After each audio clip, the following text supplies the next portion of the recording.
2 తెల్ల పేపర్లు 2 పెన్లు తెప్పించి వాటిని వీరేశం కూరేశంకి ఇచ్చి ఇద్దరిని చెరో వైపు కూర్చోబెట్టి ఇప్పుడు నేను అడిగిన ప్రశ్నలకు మాట్లాడకుండా సమాధానం రాసి చివర మీ సంతకం చేయండి అన్నాడు. అయితే చెప్పినట్లుగా రాసి వాటిని రమణకు అందించారు.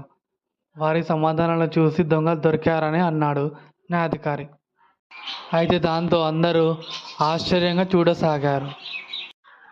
అప్పుడు ఆయన మాట్లాడుతూ 200 పరవాలు ఏ రంగు సంచిలో పెట్టారని అడిగితే ఒకరు నీలం, మరొకరు పచ్చ రంగు అని రాశారు.